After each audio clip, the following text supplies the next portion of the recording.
dinner in D.C. over the weekend to discuss. Let's bring in Barry Donadio, who served in the Secret Service from 2002 until 2010.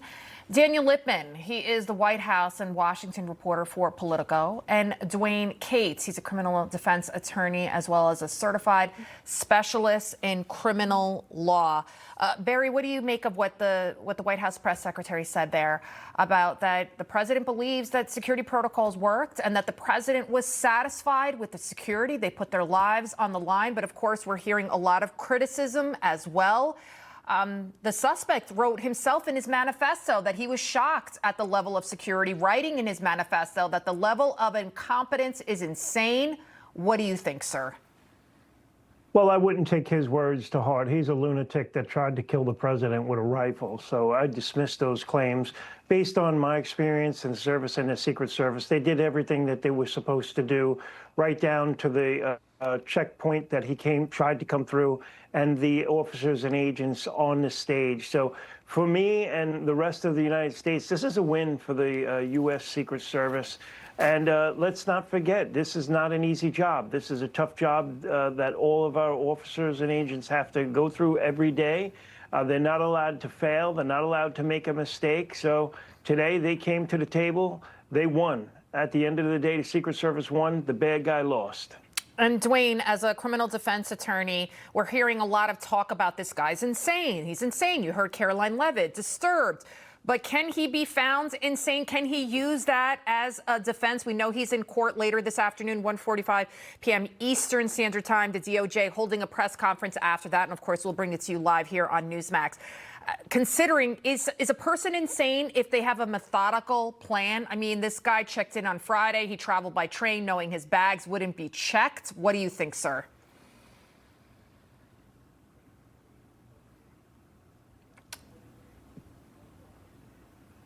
There's two ways that they can use insanity in this case. They can say he's not competent to stand trial, or that he was insane at the time that this happened. Now, everybody that does something like this has some problems mentally, but the standard to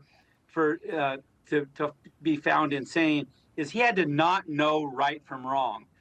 And it's pretty clear from his manifesto and from his statements that he knew, he didn't think it was wrong, but he knew what he was doing, and there was no mistake. So I think the insanity defense is going to be a little bit tricky in this case. Okay, and Daniel, from a reporting perspective, and you just heard Caroline Leavitt talking about the political rhetoric out there, the reporting itself. George Stephanopoulos, look what happened with him. Look what he said about the president of the United States. Do you think that the media will change its ways? Because at this point, the temperature does need to be dialed down.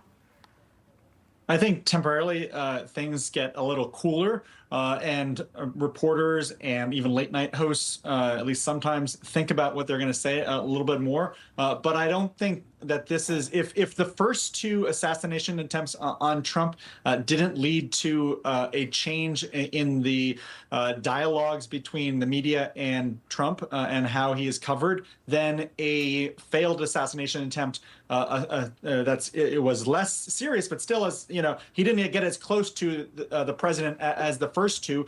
That's not going to change as well. And so there are ingrained motivations in terms of, if you're a left-wing cable network, you're trying to preach to the choir, keep your audience. And so if you just became a pro-Trump network, you're going to lose all your audience. And so, or even a more centrist network, that's not going to be serve your business interests as well. And so it comes kind of down to money for these outlets.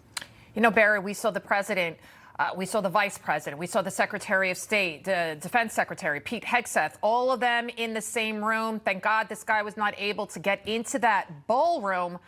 But if he had a bomb, if he had a huge group with him, Chuck Grassley could have potentially been the president right now.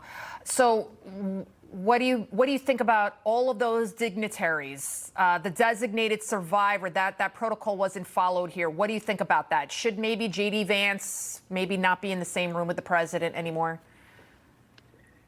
No, I really don't think so. I mean, let's just pretend like everybody didn't exist suddenly in that room. You still have the U.S. Congress and the Senate as a whole. So there won't be a lack of leadership. It's not uncommon for the vice president and the president to be in the same room or the same event, and all the dignitaries. And they all have, by the way, their own protective details. Some of them are Secret Service details. Some of them are the department that they lead detail. So they're all quite protected, and the Secret Service has overall protection of the entire event.